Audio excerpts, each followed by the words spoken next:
राधे राधे गुरुजी। जी। तो मेरा प्रश्न ये है कि मैं जीवन में कुछ भी नया करती हूँ तो उसमें अड़चन बहुत आती है, मेरा कार्य कभी पूरा नहीं होता, मेरा मन विचलित रहता है हमेशा उसको लेके। किसको लेके? जो भी मैं नया कार्य शुरू करती हूँ। क्या काम करती हैं? मैं अभी वैसे विद्यार्थी हूँ और मैं अभी परीक्षा देती हूँ या कोई नौकरी के लिए इंटरव्यू देती हूँ तो वो कभी पूर्ण नहीं होता। अच्छा है कि आपकी नौकरी नहीं लगी, भगवान चाह रहे हैं कि आप बिजनेस करें, कुछ बड़ा करें। नौकर क्यों बनना है ये बताओ, आप कहाँ क्या पढ़े हैं बताओ? गुरुजी मैंने टीचर का कोर्स करा है। तो खुद का कोचिंग सेंटर खोल लो ना, नौकर क्यों बनना? उसे बेहतर चलाओ, उसे बेहतर काम करो, उसमें मन लगाओ। नौकर क्यों बनना है ये बताओ, नौकरी क्यों करना है? नौकरी वाले से ज्यादा क्या आप खुद का काम करके नहीं कमा सकते? काबिलियत हो ना बेटा तो सब हो सकता है, वो काबिलियत ना हो तो फिर जिंदगी भर रोते रहो, इसके नाम का, उसके नाम का, भाग्य के नाम का, फिर ये रोना मिटेगा नहीं। तो गुरुजी जैसे कि अगर मेरे को कहीं एडमिशन लेना हो आगे पढ़ाई के लिए तो एडमिशन भी नहीं मिलता है गुरुजी। एडमिशन क्यों नहीं मिलेगा? जो अच्छे कॉलेजेस हैं उनमें बात हमेशा करो। मेरे कार्य में हमेशा गुरुजी अड़चन आती है। मैं जब से विद्यार्थी हूँ 11वीं कक्षा से। अभी कितनी पढ़ाई शेष है आपकी? मेरी पोस्ट ग्रेजुएशन पेंडिंग है अभी। तो उसे ठीक करो, पढ़ो ना, पढ़ते भी रहो और पढ़ाते भी रहो और हिम्मत ना हारो। जीवन में असफल, देखो जीवन में रोने के बहुत बहाने हैं और काम करने वाले के लिए कोई बहाना नहीं है, सिर्फ काम। इसलिए हम कहते कोई भी बहाना मत ढूंढो, ना भाग्य के नाम का बहाना, ना किस्मत का बहाना, बस मन लगा के पढ़ो। और जितना पढ़ लिए हैं इतना भी बहुत है, आगे पढ़ लो, आपको एडमिशन मिल जाए, सब हो जाए, लेकिन जितना आप पढ़े हैं ना इतने से भी आप बहुत कुछ कर सकते हैं। धन्यवाद। आपके अपने खुद का कॉन्फिडेंस होना चाहिए, मैं कर सकती हूँ हर अच्छा काम, बिजनेस कर सकती हूँ, व्यापार कर सकती हूँ, क्या नहीं कर सकती हैं आप? खुद का छोटा सा काम कुछ भी स्टार्ट कर लो, करने से सब होगा, नहीं करने से आप पूरा ग्रेजुएशन कर भी लो, पढ़ लो, पीएचडी भी कर लो, तो करके भी फिर भी तो लोग भाग्य के नाम का रोना रो ही रहे हैं ना। जिनकी हो गई पढ़ाई पूरी वो कौन से खुश हैं? क्या पढ़ के खुश हो जाओगी?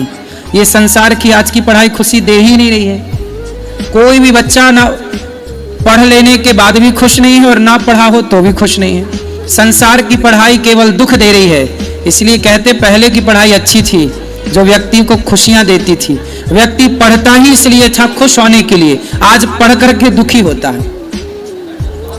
क्योंकि आज जो आप लोगों ने जो पढ़ाई की है ना, वो पढ़ाई केवल नौकरी पाने के लिए की है, केवल नौकर बनने के लिए। आपकी पढ़ाई आपको केवल नौकर बना सकती है, लेकिन हमारी सनातन की प्राचीन गुरुकुलों की पढ़ाई, चंद्रगुप्त को पढ़ाया, चाणक्य ने तो सम्राट बना के बिठा दिया। पहले की शिक्षा सम्राट का निर्माण करती थी, आज की शिक्षा नौकरों का निर्माण करती है। अंतर है ना बेटा, इसलिए हिम्मत ना हारो।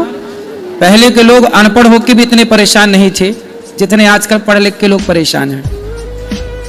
ऐसी पढ़ाई ठीक है पर परेशान होने के लिए नहीं पढ़ा जाता। पढ़ाई इसलिए पढ़ते हैं कि हमें नॉलेज मिले, हमारा ज्ञान का स्तर बढ़े।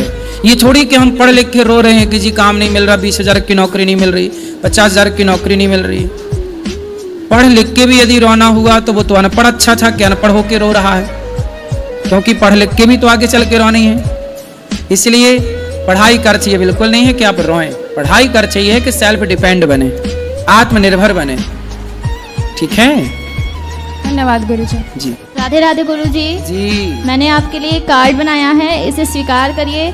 और आज मेरी दादी का पोथी पाठ था, तो सबको आशीर्वाद दीजिए, मेरे मैया, मेरे बाबा, मेरे भाई, सबको खुश रहिए। आप कहिए तो पढ़ के सुनाऊं? हाँ सुना दीजिए। राधे कृष्ण गुरुजी, हम लोग आपको बहुत मानते हैं गुरुजी, आप अपना आशीर्वाद हम लोग पर बनाए रखिएगा। तो दिया ज्ञान का भंडार हमें, किया भविष्य के लिए तैयार हमें, हैं आभारी हम आपके गुरुजी, दिया ज्ञान अपार हमें। बंद हो जाएं जब सारे दरवाजे, नया रास्ता दिखाते हैं आप, सिर्फ किताबी ज्ञान नहीं जीवन जीना सिखाते हैं आप। धन्यवाद। बढ़िया, अच्छा आपने लिखा, समझ लिया भावों को आपने। खुश रहिए। राधे राधे गुरुजी। जी गुरुजी, मुझे एक क्वेश्चन करना था, जैसे कि मतलब मुझे नहीं पता कि आप इस क्वेश्चन का मुझे आंसर सही दे पाएंगे या नहीं। लो यहाँ बेटा लो, ये मिठाई वाली बहन, लो ये सबको बांट दो, लो ये हमने ले लिया, ये सबको बांटो, सब जितने भक्त बैठ सबको बांट दो। आप भी खा लेना, माँ को भी देना, पिता को भी देना। गुरुजी ध्यान दीजिए। हाँ ध्यान दे रहे हैं, आप बोलो, ध्यान है पूरा, बताओ। गुरुजी एक्चुअली ना मेरी फैमिली में थोड़ा सा काफ़ी सालों से ना ऐसा हो रहा है कि पहले मेरे भैया ख़त्म हो गए, उसके बाद अभी प्रेजेंट टाइम पे मेरी मम्मी ख़त्म हो गई। मतलब एक चीज़ नहीं समझ में आता है, अगर भगवान है तो मतलब इस तरीके से क्यों कि मतलब मेरे ही फैमिली में मेरे 2 ब्रदर थे, मेरी 2 मम्मी थी, मतलब मेरी मम्मी थी, मेरे 2 ब्रदर थे, एक ही मम्मी थी। तो पहले मेरे भैया ख़त्म हुए आज से 15 साल पहले, ठीक है। और फिर अभी 2 साल पहले मेरे छोटे वाले भाई ख़त्म हुए, उसके बाद फिर मतलब ऐसा फील ही नहीं आता कि मतलब भगवान है इस टाइम पे। मतलब आप चाहते हैं कि कोई की मृत्यु ना हो? बात वो नहीं है, बात ये होती है कि मतलब एक टाइम होता है किसी के जाने का। ठीक है आपकी बात। अभी प्लेन हादसा हुआ, सब बच्चे से लेके बूढ़े तक जल गए, तो ये तो हादसा है, ये मृत्यु लोक है। आप जिस धरती पे खड़ी हो, इस धरती का नाम क्या है? मृत्यु लोक। हर व्यक्ति अपनी उम्र लेके पैदा होता है, जितना उसको ईश्वर ने टाइम दिया है रहता है, और फिर उसको बुला लेता है अपने पास। गुरुजी वो बात तो सही है, बट पता है मैं अपनी मम्मी के बिना रह नहीं पा रही हूँ। कितने साल हो गए मम्मी को गए? अभी 1 साल नहीं हुआ, अक्टूबर में 1 साल हो जाएगा। क्या हो गया था आपकी माँ को? Silent attack. अटैक। और पिताजी हैं आपके? जी। और भाई बहन कितने हैं आप लोग? हम पहले तो 2 भाई थे, 3 बहनें हैं। अभी प्रेजेंट टाइम पे 3 बहनें हैं बस, और पापा। 2 भाई कहाँ गए? एक्सपायर हो गए दोनों भाई। उनको क्या हो गया? बड़े वाले भैया को करंट लगी थी, छोटे वाले भैया की किडनी फेल थी।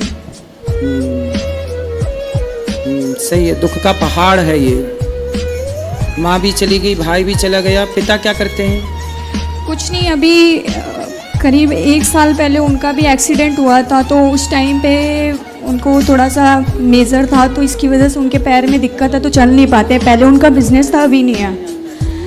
मैं अभी जॉब कर रही हूँ, मेरा ग्रेजुएशन चल रहा है। मैं मतलब ये पूछना चाह रही थी, मतलब मैं आपको काफ़ी टाइम से देखती हूँ, बट आप जो चीज़ें बोलते हो मुझे ना उस चीज़ पे है यकीन है, बट ऐसा ना जब से मेरी मम्मी गई है ना, तो मतलब ऐसा लगता है कि दुनिया में कोई चीज़ है ही नहीं। ठीक है, आप ये मान लो कुछ नहीं है, तो ये मान के भी क्या पाओगी? कुछ नहीं पाएंगे, बस एक क्वेश्चन था मन में, ये चीज़ चल रही थी। क्या क्वेश्चन है कि ईश्वर है कि नहीं? नहीं, ये तो है कि नहीं वाला क्वेश्चन है ही नहीं। मेरा तो ये क्लियर है कि नहीं है, क्योंकि आप इस चीज़ को मान लीजिए, एक ही फैमिली, इतनी बड़ी दुनिया में एक ही फैमिली के ऊपर इतनी सारी चीज़ें। क्यों? अभी जो प्लेन हादसा हुआ उस समय तो उसके माता पिता 2 बच्चे थे, चारों एक्सपायर हो गए। तो ये केवल आपकी फैमिली के साथ ऐसा हुआ? आज ही सूचना मिली कि एक बस खाई में गिर गई, उसमें 10 लोगों की मृत्यु हो गई। परिवार तो रहा ही होगा उसमें। बेटा ये मृत्यु लोक है, मैं भी एक दिन मरूंगा, आप भी एक दिन मरेंगे, सबको मरना है। जब केदारनाथ में 2012 में 2013 में जब केदारनाथ में आया, वहाँ पे पानी इत्यादि का, तो बहुत लोग मारे गए थे, आपदा थी वो। अभी यूक्रेन युद्ध चल रहा है, रसिया यूक्रेन का, कितने लोग यूक्रेन में मारे गए, परिवार के परिवार घर के ऊपर मिसाइलें गिर गई। पाकिस्तान में और हिंदुस्तान का भी युद्ध हुआ, कितने लोग मारे गए। तो भाई ये मृत्यु लोक है। बेटा मैं आपके दुख से सहमत हूँ कि दुख बहुत बड़ा है, लेकिन आप अपने दुख को लेकर ये सोचें कि नहीं ईश्वर तो है ही नहीं। चलो आप मान लो कि ईश्वर नहीं है, तो ईश्वर नहीं है ये मान के आपको क्या प्राप्त होना है, और ईश्वर है ये मान के नुकसान क्या है? चलो आप सारी जिंदगी यही मानो कि ईश्वर नहीं है। ईश्वर नहीं होता तो ये बताओ कि आपकी माँ फिर चली कहाँ गई? कहाँ चली गई? मर के आदमी जाता कहाँ है? बताओ फिर, उत्तर दो, कहाँ जाता है मर के? तुम्हारी माँ कहाँ चली गई? लोग कहते हैं कि मतलब जिस टाइम पे उनका हुआ था, तो ये चीज़ मतलब बोलते थे कि वो उनको स्वर्ग मिल गया, अब उनको इस योनि में जन्म नहीं मिलेगा। ये बताओ मरने के बाद आदमी कहाँ जाता है? आप अपने दिमाग से बताओ, कहाँ जाता है मरने के बाद? जहाँ तक अभी तक मैंने सुना है यही कहा जाता है कि मतलब कि भगवान के पास चले गए। अब तो ऐसा। और आपकी माँ आई कहाँ से थी? वहीं से। कहाँ से? भगवान के पास। तो जहाँ से आई थी वहाँ चली गई। मैं अब आप ये कह रही हो कि भगवान के घर से आई थी, भगवान के घर चली गई, और आप ये भी कह रही हो कि मैं ईश्वर को नहीं मानती। वो देखिए ये बात नहीं है कि मतलब भगवान के यहाँ चली गई, भगवान के यहाँ, मतलब मेरा मानना ये है, लोग ये, मैंने यही चीज़ बोली कि लोग ये कहते हैं कि मतलब कि वो भगवान के पास चली गई, भगवान के यहाँ से आई थी, बट एक ये चीज़ है ना कि बिलीव नहीं है, आपके मुझे नहीं है। आपके बिलीव करने ना करने से क्या होगा? क्या उल्लू को सूर्य नजर आता है? नहीं। तो क्या ये मान लिया जाए कि सूर्य नहीं है क्योंकि उल्लू को दिखाई नहीं पड़ता? जैसे उल्लू को सूर्य नजर नहीं आता पर सूर्य तो है, इसी तरह अज्ञानवश कोई ईश्वर को नहीं देख पाता, वो उसके अज्ञान का दोष है, ईश्वर तो है। आप मानो ना मानो, सत्य तो है बेटा, आप स्वीकार करो या मत करो, ये सत्य है। हम मृत्यु लोक में बैठे हैं, हमें मरना पड़ेगा। आपकी माँ चली गई, भाई चले गए, ये बहुत बड़ा दुख है, हम आपके दुख में आपके साथ हैं। लेकिन आप कहो कि अब मैं ईश्वर को नहीं मानती। माँ जिंदा थी तब आप ईश्वर को मानती थी, भाई जिंदा था तब आप ईश्वर को मानती थी, अब ये चले गए तो आप ईश्वर को नहीं मानती। इसका मतलब तो ये हो गया कि आप ईश्वर की परिभाषा अपने हिसाब से तय करेंगी कि जब तक ईश्वर सब बेहतर रखेंगे तो हम ईश्वर को मान लेंगे, जब ईश्वर बेहतर नहीं रखेंगे तो हम ईश्वर को नहीं मानेंगे। ये तो परिभाषा आपने अपने हिसाब से मैनेज कर ली, जबकि परिभाषाएं हमारे हिसाब से नहीं होती। जो है वो है, आप उसे स्वीकार करो या मत करो। सुदामा इतने गरीब थे, नरसिंह मेहता का जवान बेटा मर गया, नरसिंह मेहता जी का जवान बेटा मर गया। लोगों ने कहा भाई रो लो, तुम्हारा बेटा मर गया। नरसिंह जी बोले क्यों रोले भैया, कहाँ से आया था? बोले ईश्वर के घर। कहाँ चला गया? ईश्वर के घर। जब उसकी संपत्ति उसके पास चली गई तो मेरा तो था ही नहीं। मीराबाई के पति मर गए, लोगों ने कहा मीराबाई थोड़ा रो लो। मीरा बोली क्यों रो लें? बोले आपके पति मर गए। मीराबाई बोली मैंने जिसको अपना पति बनाया वो कभी मर ही नहीं सकता, और जो मर गया वो मेरा कुछ था ही नहीं। भाई ये बताओ, हमने बेटा रिश्ते हमने बना लिया, ये हमारी माँ है, ये हमारा बाप है, ये हमारा बेटा, यही तो रिश्ते होते हैं। हम इन रिश्तों में इतने जकड़ जाते हैं कि हमें लगता है ये मेरी माँ के बिना मैं नहीं रह सकती, मैं पति के बिना नहीं रह सकती, मैं पुत्र के बिना। ये मोह है, आपने ही जबरदस्ती पकड़ रखा था। जबकि ये संसार ऐसा है, मृत्यु इतनी निर्दयी है कि वो ये नहीं देखती कि ये माँ है कि बच्चे हैं कि बूढ़े हैं कि जवान है।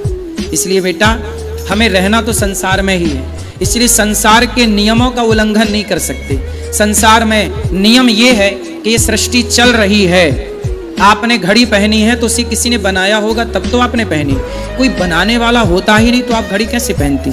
आपने जो टी शर्ट पहनी है इसे किसी ने बनाया है कि बिना बनाए बन गई? जी किसी ने बनाया तभी तो पहने हैं। आपकी आंख है, आपकी आंखों में दिखता है, इस तरफ वाइट है, बीच में काली है पुतली, तो ये बिना बनाए बनी कि किसी ने बनाया होगा?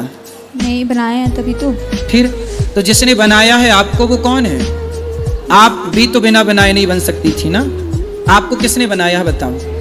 भगवान। फिर जिसने आपको बनाया है, आप कह रही हो कि मैं उससे नहीं मानती, केवल इसलिए नहीं मानती क्योंकि मेरी माँ चली गई, क्योंकि मेरा भाई चला गया। ठीक है, वो दुख है, दुख अलग विषय है, पर सत्ता को नकारना ये तो अलग ट्रैक पे आप चली गई। सुदामा इतने गरीब थे, आज सुदामा की तरह कोई गरीब हो तो वो तो यही कहेगा मैं ईश्वर को नहीं मानता, मैंने जितनी भक्ति की, पर क्या मिला? सुनो, द्रौपदी को जानती हो? जी। कौन है? द्रौपदी? नहीं, इतना नहीं पता मुझे। कृष्ण की बहन है, अर्जुन की पत्नी है, पांडवों की पत्नी है, जिसका चीरहरण हुआ था। जी। द्रौपदी के 5 बेटे थे, 5 बेटों को मार दिया अश्वत्थामा ने, जबकि वो तो कृष्ण भगवान की बहन थी ना, तो भगवान की बहन के बेटों को मार दिया। अभिमन्यु मार दिया गया, अभिमन्यु तो सगा भांजा था भगवान कृष्ण का, पर मृत्यु तो भैया राम के पिता हैं दशरथ, मर गए। ये मृत्यु लोक में भैया जो आया है, चाहे वो भगवान का बाप ही क्यों ना हो, इस सच्चाई से तो गुजरना ही है ना अपने को। आपकी माँ का जितना टाइम था, आप ये क्यों नहीं सोचती कि आपकी माँ को तब मर जाती वो जब आप पैदा हुई थी? आपने माँ का मुंह ही ना देखा होता तब माँ मर जाती तो आप कर क्या लेती? पर भगवान ने आप पर दया की और इतने वर्षों के लिए माँ का सुख आपको दिया, माँ का दूध दिया, माँ की गोद दी, माँ का लाड़ जो दिया है, क्या उसका थैंक यू आपने किया? जो नहीं दिया उसकी शिकायत है बेटा। इसलिए भगवान का चिंतन करो और मन लगा के काम करो, माँ बाप के सपने आप साकार करो पढ़ लिख कर। ईश्वर को कोसने से कुछ ना होगा, कोसते रहो सारी जिंदगी, बैठे कोसते रहना, क्या हो जाएगा? ईश्वर तो ऐसी सत्ता है, कोई उसे माने ना माने उसका क्या बिगड़ रहा है? ईश्वर अपने, देखो आप ये क्यों नहीं सोचती हो, जो व्यक्ति कोई पाप करता है तो उसके पाप का दंड उसे मिलना चाहिए कि नहीं? मिलना चाहिए। मिलना चाहिए। तो बेटा कभी कोई पाप हमसे होते हैं जिस पाप के कारण हमारी माँ हमसे चली जा, हम बिना माँ के हो जाते हैं। अब जो बच्चा पैदा होती उसकी माँ मर गई, क्यों मर गई भैया? इसको माँ का प्यार नहीं मिला, मतलब इसके भाग्य में माँ का सुख था ही नहीं। क्यों नहीं था? क्योंकि इसके पिछले जन्म का कोई ऐसा कर्म रहा होगा जिस कर्म से इसकी माँ का सुख इसे नहीं मिलना था। आप ये भी तो सोचो कि आप आज खड़ी हो, तो आप आज खड़ी हो यहाँ, इसके पहले भी आप कुछ कर रही थी, पिछले जन्म में कोई कर्म आप कर रही थी, उस कर्म के कारण आपको ये जन्म मिला। इस जन्म में माँ नहीं मिली, भाई मिला, इतना दुख मिला। भाई ये कर्म दंड है ना बेटा। भीष्म पितामह ने बाणों की सैया पे क्यों लेटे? क्योंकि इस पिछले किसी जन्म में सांप को फेंक दिया कांटों के ढेर में। जब हम कोई पाप करते हैं तो पाप का दंड हमें तो मिलता ही है ना बेटा, दुख के रूप में। आपको दुख हो रहा है तो ये दुख क्या है? आप ये क्यों नहीं सोचती? आप कहते हो मैं ईश्वर को नहीं मानती, आपने ये क्यों नहीं सोचा कि ये मेरे किसी जन्म का कोई पाप रहा होगा, जिस पाप के कारण ही मुझे पाप ही दुख देता है, पुण्य सुख देता है। ये प्रकृति का, ऐसे कोई मानो ना मानो पर अटल सत्य यही है कि हमारे पाप हमें दुख देते हैं, हमारे पुण्य हमें सुख देते हैं। बात समझ में आई जी? इसलिए यही है हिसाब ईश्वर का, यही है न्याय। आप की माँ चली गई, इतना सुख देकर गई, मतलब आप पर ईश्वर की कृपा है। कितने दिन आप पैदा होती माँ मर जाती तो क्या करती? आप भाग्यशाली हैं, कितने वर्ष आपकी माँ थी। वो लोगों को देखिए जिनकी माँ पैदा होती मर जाती है, उनसे आप कितनी बेहतर हैं। देखो पॉजिटिव रहना है तो बहुत सारी बातें हैं, और नेगेटिव ही रहना है, नकारात्मक की सोच रखना है तो कोई बात नहीं है। फिर एक ही बात है कि जी ईश्वर नहीं है, फिर यही माना जाए कि ईश्वर नहीं है और कोसा जाए ईश्वर को। तो ये कोस कर भी क्या पाओगे आप और क्या पाऊंगा मैं? जी क्या समझ में आया? जी समझ में आया कि मतलब एक तरीके से मुझे मतलब ये बताइएगा कि मतलब सच में ये कर्मों का ही फल होता है पिछले जन्म के? भाई बिना कर्म किए तो आपको नंबर नहीं मिलते, 10वीं से 11वीं में नहीं जाती। आप कर्म ना, आप लिखो मत कॉपी में तो आपको मिल जाएगा नंबर। ये चीज तो मुझे पता है कि जब तक कर्म नहीं करेंगे तब तक फल नहीं मिलेगा। ये जो पिछले जन्म का इस जन्म में मिल रहा है, इसका क्या कनेक्शन है? अच्छा ये बताओ, एक समय पर दो बच्चे पैदा होते हैं, एक अंबानी के घर पैदा हुआ, बड़े आदमी के घर, और एक फुटपाथ पर पैदा हुआ। एक ही दिन, एक ही तारीख, एक ही दिन दो बच्चे पैदा हुए, एक अमीर के घर, एक गरीब के घर। अब बताओ, जो अमीर के घर पैदा हुआ वो सोने की चम्मच में दूध पिएगा, सोने के झूले में झूला झूलेगा, वो जन्म लेते ही रईस हो गया। और इस गरीब ने फुटपाथ पर पैदा हुआ, साड़ी का झूला बांधती है माँ। अब बताओ बेटा, दोनों एक साथ पैदा हुए थे, पर एक गरीब हो गया जन्म लेते ही, गरीब के घर पैदा होके, एक अमीर हो गया अमीर के घर। अब ये बताओ कि उन बच्चों ने तो अभी कोई कर्म भी नहीं किया, पैदा ही हुए हैं, और पैदा होती कोई अमीर हो गया कोई गरीब। क्यों हो गया? सब अमीर होते फिर या सब गरीब होते? क्यों बेटा, उत्तर दो। एक तरीके से कर्म ही होगा। कर्म, पिछले जन्म का जो कर्म था उसके कर्म ने उसे अमीर बना दिया, उसका जो कर्म था उसके कर्म ने उसे गरीब बना दिया। तो ये कर्मों का ही पूरा खेल है बेटा, वरना सबना बड़े घर पैदा हो, फिर कोई गरीबी ना रहे, फिर कोई भूखा क्यों मरे, फिर किसी को फोड़ा फुंसी क्यों हो, रोग, कोई अपाहिज क्यों होता है, कोई पैदा होती लंगड़ा होता है, कोई लंगड़ा है, कोई अंधा है, कोई क्यों, कोई अंधा क्यों है? पैदा तो सब माँ के पेट से हो रहे हैं ना, फिर कोई अंधा क्यों हो रहा है, कोई लंगड़ा लूला क्यों पैदा हो रहा है? क्योंकि वो अपने कर्म दंड भोगने आया है, ये कि तू जाएगा पर एक कदम चल नहीं पाएगा। ये कर्म दंड है बेटा। पिछला जो हम आपको आज सताएंगे, एक बात बताओ, आज हम आपको सताएं, पकड़ के मारें और पकड़ के आपको आग में डाल दें, जिंदा जलाएं और आपके साथ दुराचार कोई करे, अब बताओ जो हम आपके साथ गलत करेंगे, हम आपको सताएंगे, आपको आपका खून बहाएंगे, तो फिर हमें सुख मिलेगा? नहीं। फिर हम आपके साथ गलत करेंगे ना बेटा, तो हमें भोगना पड़ेगा। आप कोई देखे ना देखे पर ईश्वर तो देख रहा है। इसलिए बेटा, संसार की अदालत से कोई बच सकता है, ईश्वर की अदालत से कोई नहीं बच सकता। ये ईश्वर की अदालत है। जो न्याय आपके साथ हुआ है वो ईश्वर की अदालत से हुआ है, मेरी और आपकी अदालत से नहीं। ठीक है जी। इसलिए सत्य को स्वीकार करो। समझ में आई बात? जी समझ। क्या समझ में आया? ये समझ गई कि मतलब जरूर उस जन्म में मैंने कुछ ऐसा किया था जो इस जन्म में मेरी मम्मी मेरे से छिन गई। हो सकता है कि ऐसा रहा होगा कि उस जन्म में मैं मैंने किसी के साथ गलत किया होगा या मैं किसी की माँ रही होंगी, मैंने उसके साथ गलत किया होगा, इस वजह से मेरी मम्मी इस टाइम पे चली गई। नहीं तो यही सत्य है बेटा, आप सही चली गई। अब यही सत्य है कि किसी की माँ जब हम किसी से छीन लेते हैं तो हमसे भी हमारी माँ ईश्वर छीन लेते हैं। जब आप किसी से किसी का बेटा छीन लेते हैं तो ईश्वर आपसे आपका बेटा छीन लेते हैं। ये तो प्रकृति है साहब, गोल है, लौट के आएगा, आज नहीं तो कल आएगा। इसलिए यही सत्य है। मेरी दीदी हैं, आपसे बात करना चाहती हैं, तो मैं बस बात करवाना चाह रही थी। कराओ। प्रणाम जी। बस मेरी दीदी को आशीर्वाद दीजिए आप। अच्छा, कैसे हैं ये? बताओ कैसी हो आप? ठीक हो आप? बोलो, मिलने आई हूँ आपसे। क्या हो गया इनको आंखों में? मेरा नाम सौम्या पांडे है। कह रही मेरा नाम सौम्या पांडे है। क्या इनकी आंखों में क्या दिक्कत है? ये बचपन से है। क्या? ये स्पेशल चाइल्ड है। अच्छा, ठीक हाँ। है, ठीक। बोलो प्रणाम। प्रणाम। खुश रहो, खुश रहो, खुश रहो। राधे राधे गुरुजी। जी। हनुमान जी ने वो पहाड़ क्यों उठाया था? हनुमान जी ने पहाड़ पर्वत क्यों उठाया था? पहाड़ क्यों उठाया? लक्ष्मण जी को शक्ति लगी तो सुखैण वैद्य ने कहा कि संजीवनी बूटी ले आओ।